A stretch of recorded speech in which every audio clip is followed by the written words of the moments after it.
Hi, this is Chris Brown with ClosePoint USA, and today we have with us Mr. Fitzgerald John Williams, who goes by John.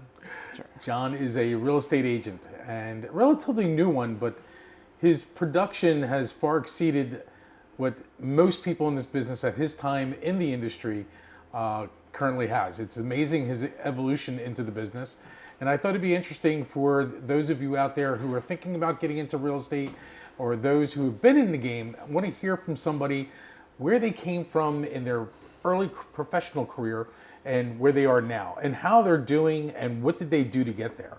So without further ado, thank you, John, for being with us today. Thanks, Chris. It's great. Yeah, we finally got you here. Yeah, finally. After our schedules didn't mix too well the last couple months, but Right.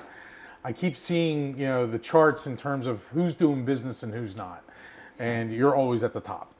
You're always driving, you're always grinding, you're always putting yourself out there, and your social media has been great. And recently you just got the Platinum Award for the New Jersey Association of Realtors. Congratulations. Yeah. Thank you, sir.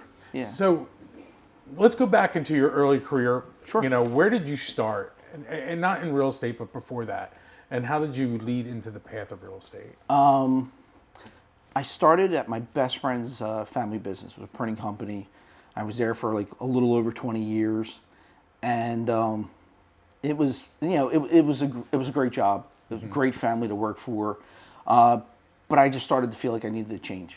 What were you doing for them? I used to do estimating and a little bit of accounting stuff on the backside. Okay. Because I went to college for accounting. And Where'd you go to school? Drexel University. Oh, nice. Yeah. My wife went there. Oh, really? Yeah, she got her master's there in accounting. Yeah. There you go. Very good, great school. Very good school. And I kind of got sucked into the family business thing. Like, Okay. He was my best friend, and still is. And I did that for, over 20 years. I worked there part-time as well when I was in college and in high school. But I needed to make a change. Okay. I just needed to do something that was, sometimes you're growing and you're changing, and, it was a change that I just needed to make. So what was the pivot? I mean, like, what happened? What did you say to yourself? Pivot, I would say probably the pivot was I started to get involved in township politics. Okay. And volunteering. My first move was in like 2009. I got on the zoning board.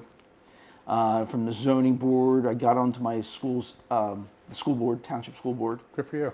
Yeah, I did that for like 5 years, and then I went to township committee. Okay. Yeah, and I did that for. You're a councilman? Yes. Well, yeah, township committee. Yeah, Okay. exactly. And it was a great experience. And then I got out of that, and I've just been bouncing around with different things. But that was really the initial thing that really started me off. So it was those government positions that said, "Hey, I want to do something different." I wanted to do something different because it was interaction. It was like I thrived on personal interaction with people. Okay. Helping people. It was great. And then, certain people along my path just kind of said, "Hey, you're really good at this. You may want to consider this." And it all started to work like dominoes. So what year did you get your license in real estate? I got my license in 2017. Okay. Yeah, I started off part-time. And what office did you start out with? Who did you start with? Nancy Qualk Real Estate Group. Okay. So Yeah. she's a grinder. She's definitely a grinder. Great mentor. She teaches a lot. Very dynamic person. Yeah. So you were there with her for how long?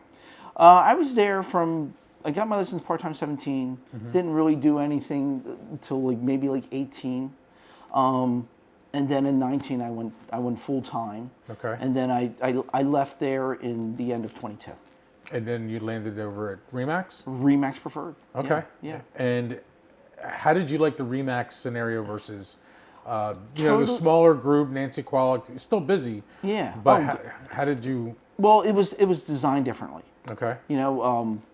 At Nancy Qualk Real Estate Group, it was much more team-oriented. And it was a little bit, there was a lot more structure. Okay. As opposed to Remax, which was kind of like individual. It's much more of an individual kind of situation where you're an agent and you have to produce. And there's not that much of a team aspect.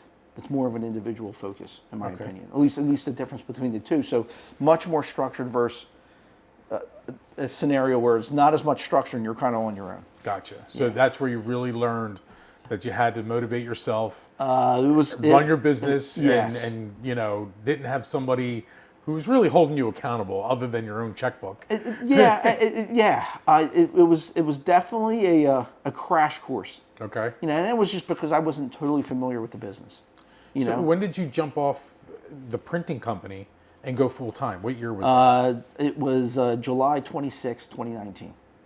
Wow, you remember. All right, that's yes, I do. What was that conversation like when you went into your boss? So it was very hard. Yeah. Because he was like a brother to me too. It was like it was like a family business. Are you still friends with them?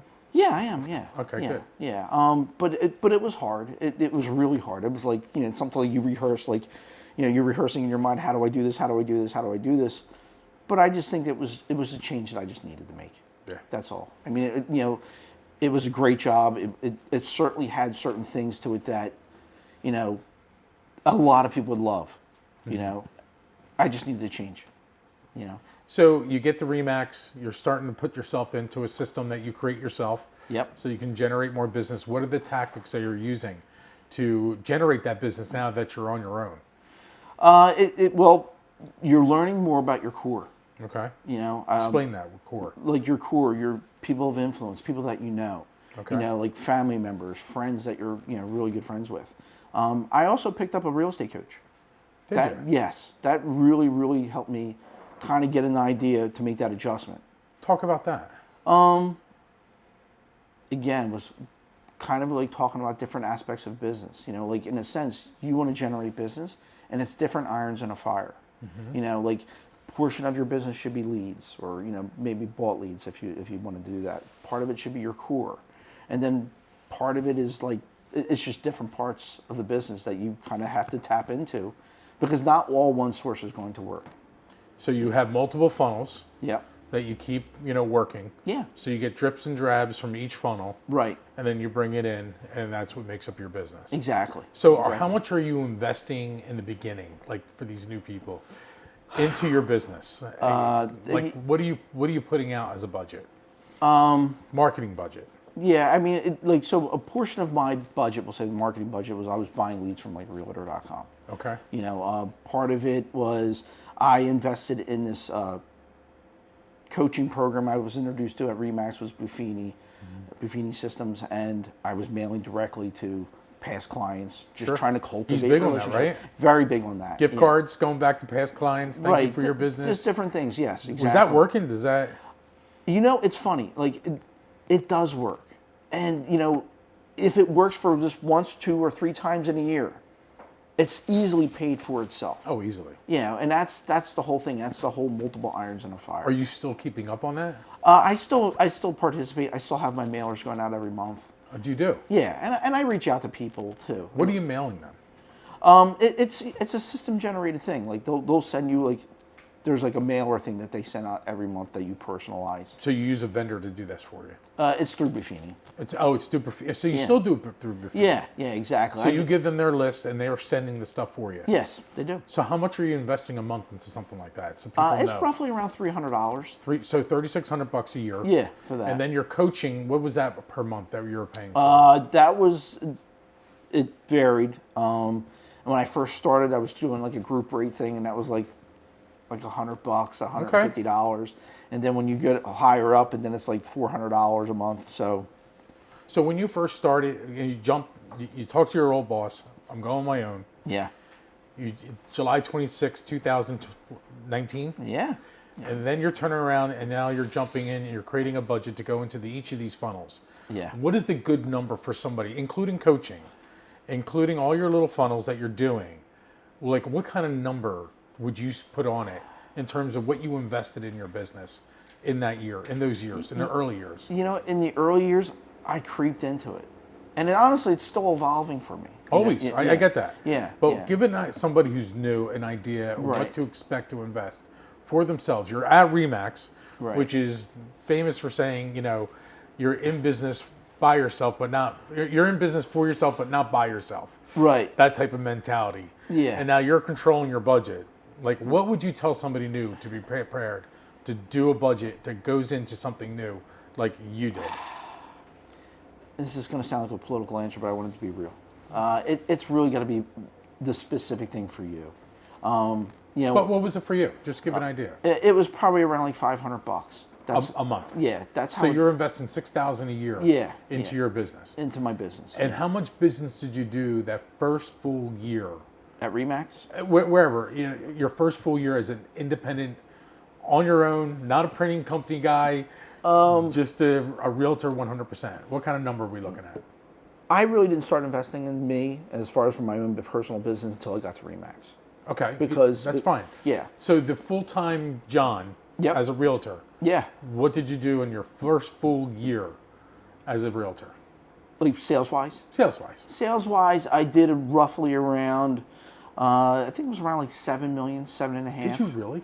Yeah, that was, That's impressive. yes, it was. You know, I came from a system at, Listen, you got your license at 17. Yeah. You kicked around part-time into 18, 19. Yep. Then you jumped full-time in 2020. You're telling me you did 7 million your first full year as an agent. solo agent at Remax was roughly around, yeah. And prior to, at Nancy Pollock Real Estate Group, yeah, it was just a system that allowed you to, you know, seize on opportunity. You know, and that's like the thing I always go back to with agents, you know, from the beginning, or like when I say when they're starting out. Right. You want to put yourself in a system. You know, it's kind of like sports, and I love sports, and I parallel it. You know, I compare that to this job. Go ahead. You want to be in the right system, and that, you know, and everyone is a little bit different. Personalities are different, but putting yourself in that right situation, and sometimes it's hard to find that. You know, and that's, you know, I was in that situation. It, you know, it could make you as productive as you wanted to be. Right. But you had to work hard. There's a little bit of talent involved in that too, right? But it really provided an opportunity for me. And so when I got to Remax, you know, I understood the whole thing about, you know, making people happy. You know, it's part of this thing is kind of like being in politics, which I was. It's, you know, you want to connect with people. You want to help them.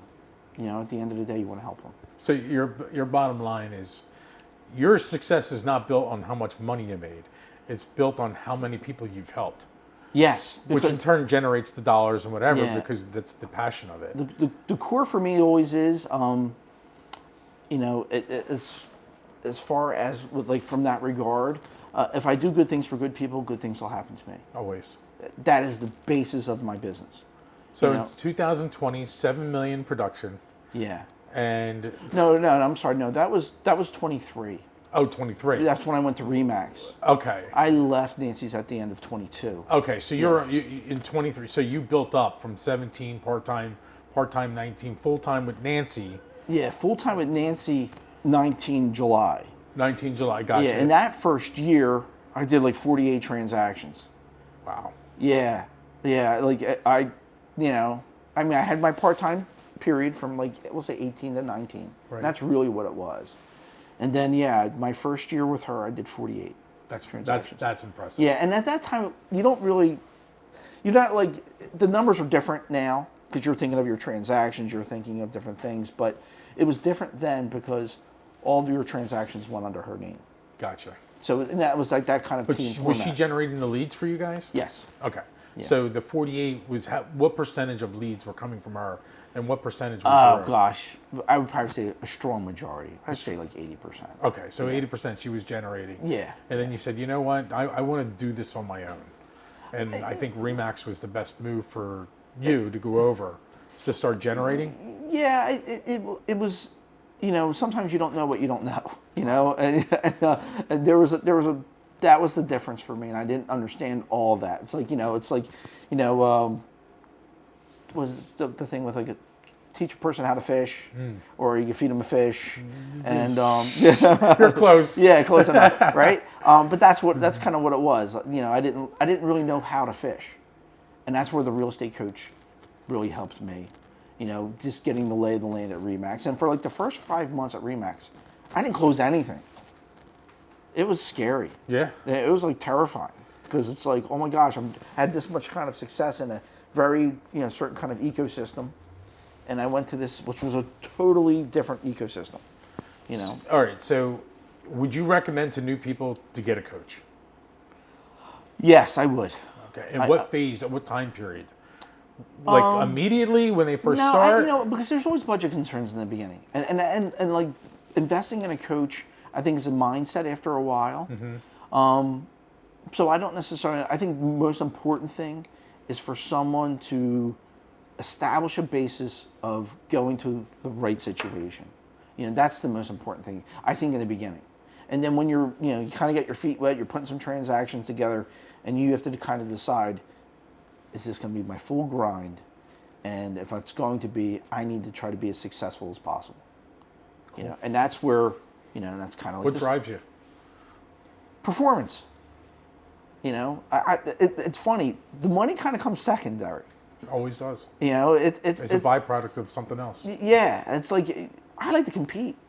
That's what I love. I love being, grinding and performing. It's like sports. It's kind of like, you look at yourself as a free agent on a team, or like you're a team member, right. And you got to perform. And it's just like where I'm at now at Pat McKenna Realtors. When I came over, I was like, Mark, I felt like I was a free agent. He acquired a free agent, and it's my job to perform. And so, what year was it that you came over to Mark? It was May of 2024. And end of May. What attracted you to Mark?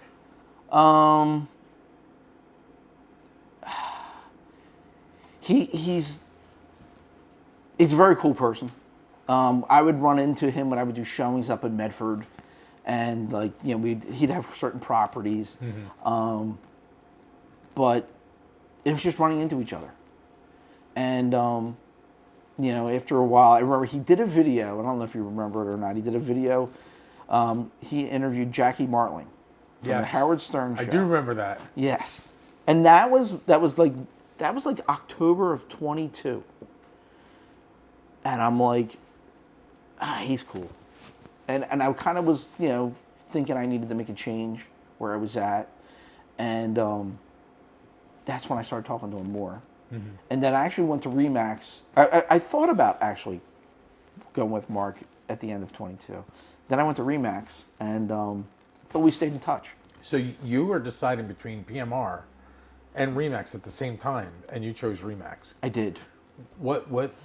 I had, there was a few people that went to RE/MAX it was just a comfort level thing. Okay. And that's still me kind of breaking out of my comfort levels and taking risks kind of thing. And I felt like that was kind of a situation that maybe was a little bit more comfortable for me because of familiarity with people. But I would always talk to Mark. Like, we were friends. Like, I would call him up. Every once in a while we'd talk about business and, just stuff. So it was cool. He's a pretty easy guy to talk to. He's a great guy to talk to. He shares so much information. Doesn't hold back. I have to hand it to him. Right. Like, if he's aware of a method to doing more business, he doesn't keep it to himself. He loves to share with other people. And I've noticed that sharing generates a lot of interest. And people say, you know what? This guy who's killing it is giving all his secrets. Well, and then you said killing it. So, like, a part of what makes me grind and makes me drive is that I needed to be around someone like that. Because, like, in a sense, and I don't want to inflate his ego, I'm not doing that, Mark. It was kind of like being around like Michael Jordan or a great athlete, and I'm certainly not that, right? I don't know if I'll ever be that. What are you, Scottie Pippen? Yeah, I'll be Scottie. It's fine with me.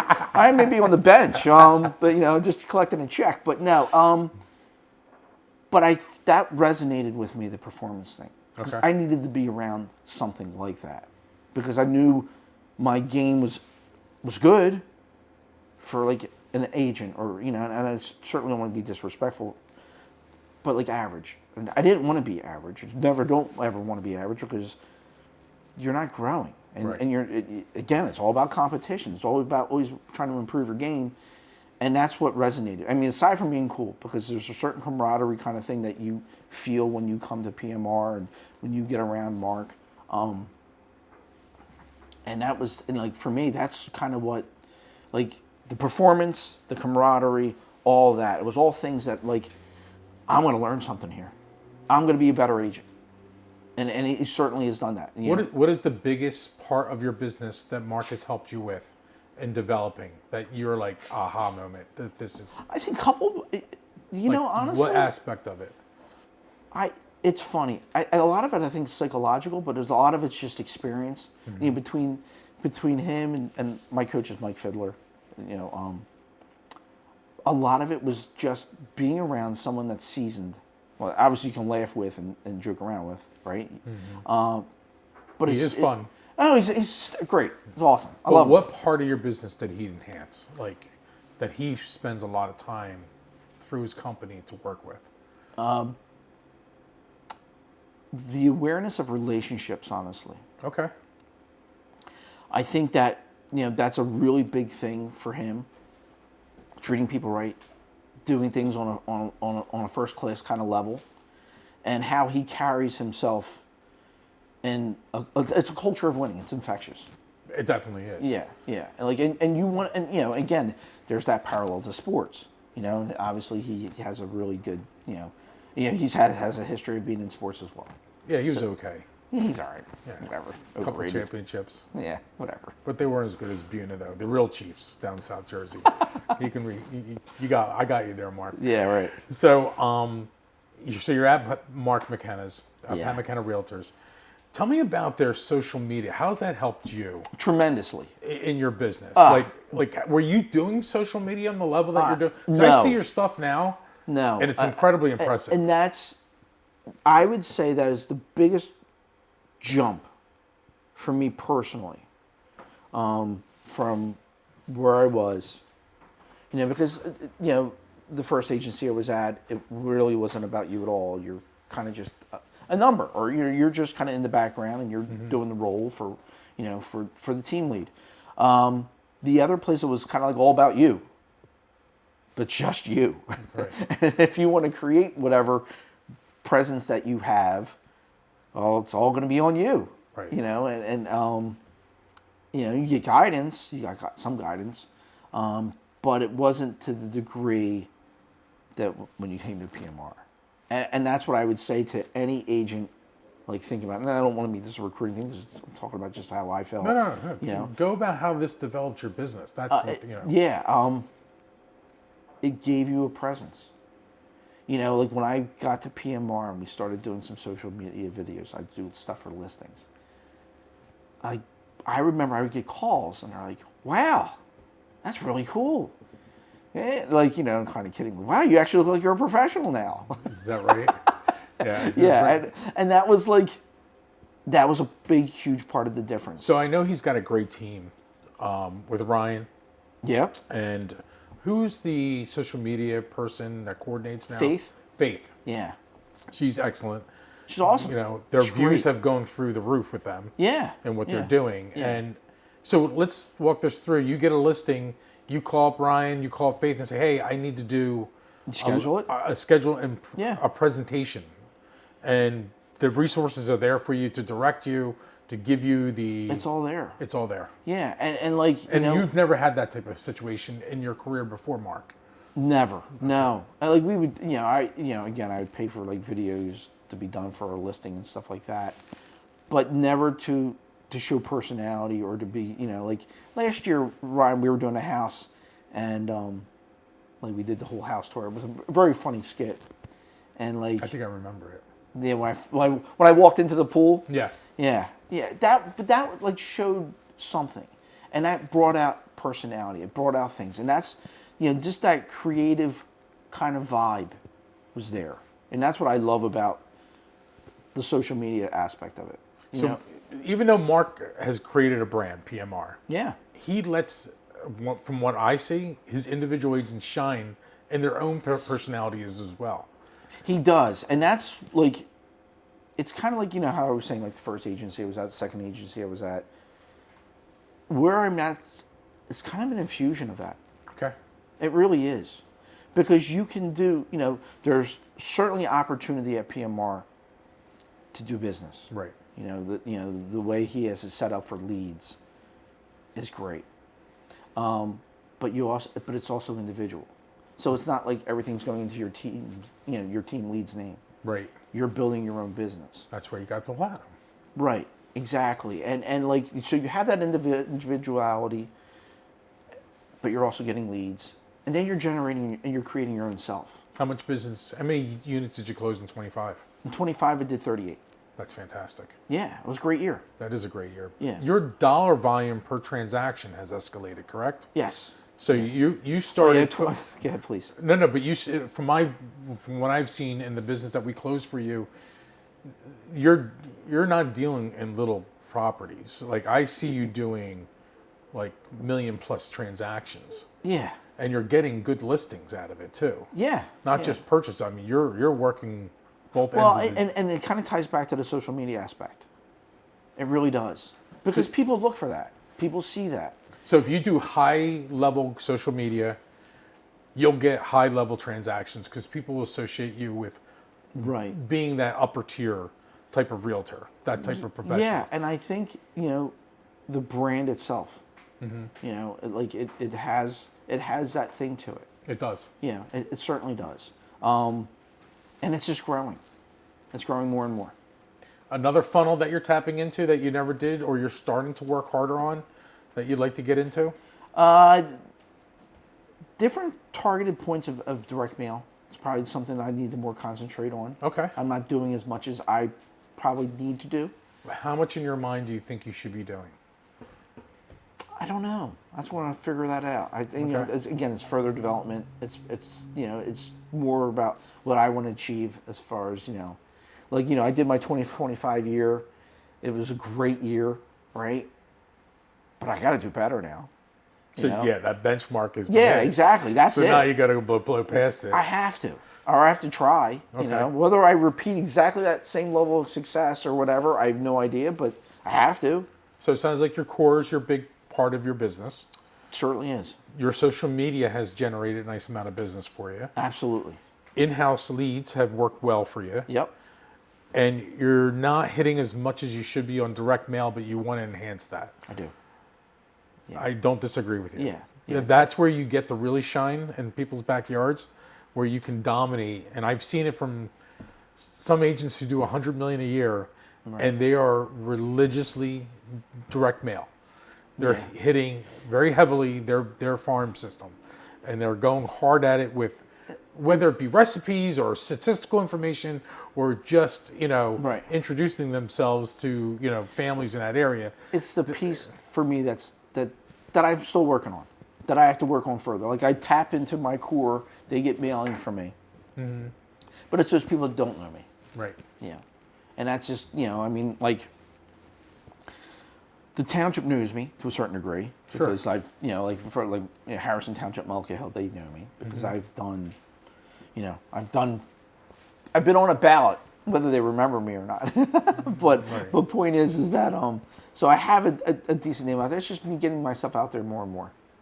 So what's next for you in this level of business? Now you're getting in those areas where you're going to hit 20, 25 million consistently.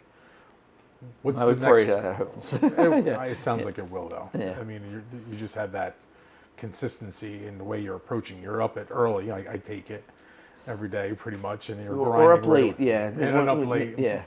When the phone rings, you got to answer. You got to answer. You got to reply. I mean, that's exactly it. I'm surprised by how many salespeople, not just in real estate, that don't answer their phones. It's shocking to me. And I find the ones that are the top producers are always answering their phone, are always giving a reply, are always available in some capacity. If you don't take care of them, someone else will. That's the truth. And that's a good point for people who are just getting in. If you're not going to take care of your client, someone else will be more than happy. I'll be more than happy to take care of them if you don't want to take care of them. That's the point. Right? And I say that with my clients. And some people will say, hey, your phone's off by 9, or your phone's off by 8. I can't. I'm sorry. You're making the largest investment of your life. I'm taking your call. I'm not as important as a doctor or an attorney, right? In a lot of ways, but I'm involved with the biggest transaction of your life, and a lot of it is huge stuff because it's involved with your family and all that. I'm taking your call. Yeah. Take the call. I'm taking the call. What's next for you in the evolution? Is it going to be a team leader, or is it going to be, your own group that you manage within PMR? I mean, certainly under the PMR wing of something, right? Okay. Would it be like a team lead of some sort? Yeah, probably, right?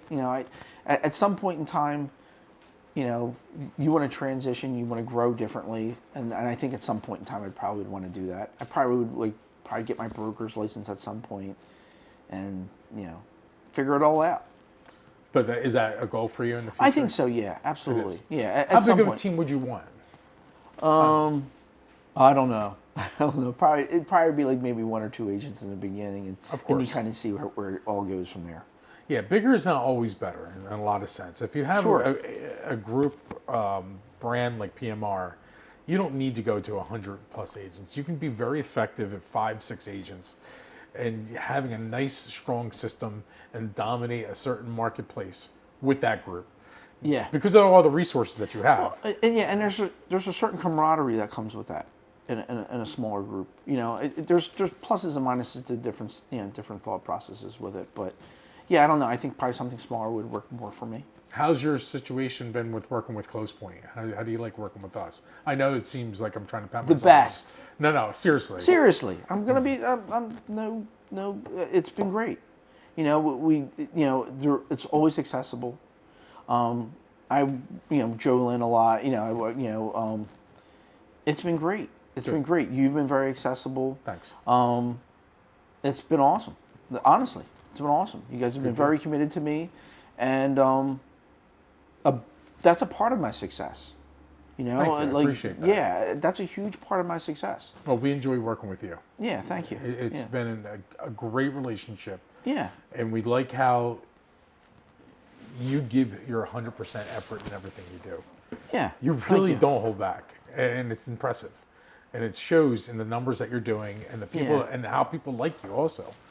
I mean, everybody at PMR is very happy, to hang out with you. I mean, we've gone to Miami together, and we had a great time. Yeah, that's right. I know you love the cheeseburgers down there. Cheeseburgers were great down there. They were great. They were great. They were excellent. There were a few other things, but cheeseburgers stood out the most, right?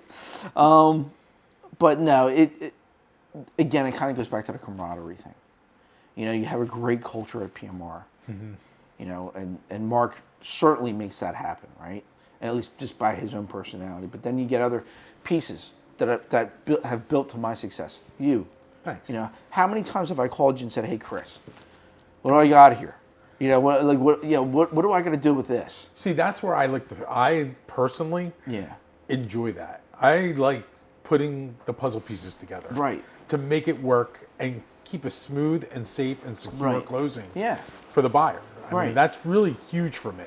Yeah. And that's what I thrive off of. That's me. That's my grind. I love getting calls from clients saying, I have this situation. I don't know how to deal with it. And then we pick it apart, put it back together, and then we close. But relationships, I value relationships. Like title, you guys, you, Joe Lynn, and that's a huge part of my business. Just like my home inspectors that I refer. Sure. Or even on mortgage side. All that is a part of your team, even though they're not technically really a part of your team. No, they're your vendor partners are huge. Yeah, it's like my searchers. I mean, right. I would be never even close to being as effective. Our searchers are amazing.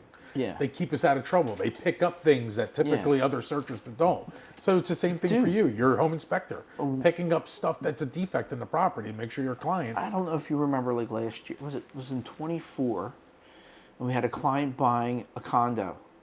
I remember this. And there was an affordable housing component to it. Yes. That was obscure. That we located. And the listing agent didn't know. Nobody knew. No one knew. In the township, we did an Oprah request to find out from a resolution that was crafted in 1993. Right. They gave a very obscure language in the resolution that impacted this particular unit to be affordable housing. That's right. And then went to litigation between the bank that acquired it through foreclosure and the municipality. Yeah. Because they argued back and forth as to, are these controls still in place or not? And who was the big part of that? I was hitting the brakes. I said, I don't think your client should buy this. Yeah. I mean, it's and yeah. And as much as like, you're a realtor, you want to close deals, you want to keep closing deals, but the client comes first. yeah, but the client would have lost $270,000. Exactly. And I remember you're like, dude, this isn't good. We can't do this. It was a real problem. It was a real problem. Yeah, our examiners picked it up. It was even a small little blurb thing that was in the master deed that referenced this ordinance Right. that led us to it. And that I Yeah. don't think anybody, because it wasn't on the prior title policy, Yeah. that when the bank took over through foreclosure, there was no exception for affordable housing. Right. They missed it. They missed it. Yeah.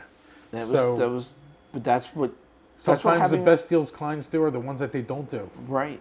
And that was a good deal for your client. And it was a great partner that helped that all Thank you. put that all together. That's why Appreciate it took a while. I remember getting a Yeah. call back and hearing from the attorney that they stuck to their guns to the municipality. yeah. That is still on their rolls as an affordable housing unit. Yeah, because every township looks at affordable housing. They need that's units, they need units. and they're not going to let things go Yeah, very and quickly. and it's harder. It's easier to keep them than to generate them. So so again, thank you so much. No, thank you. And to the point, partners are important in this business. Oh yeah. Vendor partners are extremely important. Yeah, we're not going to give you and the some- relationships. We're not going to hold back what you don't want to hear. Yeah, We're going to tell you the truth. Yeah. And let you, and your clients make the best decision for themselves. And then kind of like the stress on that. I've had situations where maybe vendor partners weren't as dedicated, maybe weren't as committed to you and your growth and your business. And that's when you part ways. That's a really important part of this business and helping you grow your business. It's the level of commitment of your partners. The longevity of relationships is everything. Exactly. And being a part of, you rise high, we'll go with you and keep Right. pushing you up the hill to make sure, like when you're going up the charging that hill, we're going to be there with you. Yeah. To make sure things are getting done the way they need to be done. So things don't come back to bite you in the ass 5 or 6 years later. Yeah. That's the worst. Yeah. And I've seen other title agencies who just start open and they create these title agencies in good times and then they shut down. Then there's a problem where we get the deal because the client wants to sell now, but that title agency's gone and never fixed the problem that they kind of knew about. Things are growing. Things are going great when things are going good. Yes. Are great. Yeah, it's and true. then when things get tough, maybe they're not around for the long haul. Right. They're there for the quick buck. And I learned that hard way on certain situations. You'll soon find with 27, I've been doing it 27 years, you'll see what that's like. And you're going to turn around and say, yeah, I've got 4,000 closings that I've done under my belt. Yeah. Longevity in this business means everything. Yeah. The experience. And, it's funny, I was watching a movie last night, The Big Short, which was the 2008 meltdown. Gotcha. And I said to myself, how the hell did we get through that? It was bad. I wasn't in the business. I know you weren't in the business, Yeah. but it was, I remember, it was scary. I just remember I bought my house in 2006 for $505,000. And in 2010, I don't know, I got like some thing, I was looking into a home equity loan. They're like, yo, your property's worth around 360. Yeah. I was like, oh my gosh. Yeah. I was like, this is the worst decision of my life. Yeah. But you grind it through and I grinded through. That's the key. Yeah, and at that time I was just I was working and just rolling along, but yeah, there's been points in times where you're like, oh my gosh. Well, what's scary for us though, in that time that it happened, we had a pipeline of like 250 files that dropped down to like 90. Yeah, wow. Like in a week. Yeah, wow. Because these mortgage companies went out of business. Wow. It's scary. It's scary. Yeah. So, yeah. Well, John, I want to thank you for doing this. Oh, it was a pleasure, sir. Yeah, it was awesome. Yeah, thank you. Thank you for having me. People are going to get to know who you are. Thank you. And they're going to reach out to you because of who you are and how you do things. I appreciate it. Yeah, absolutely. Keep going doing what you're doing, man. Thanks, Chris. Thanks, brother. All right, sir. Thanks.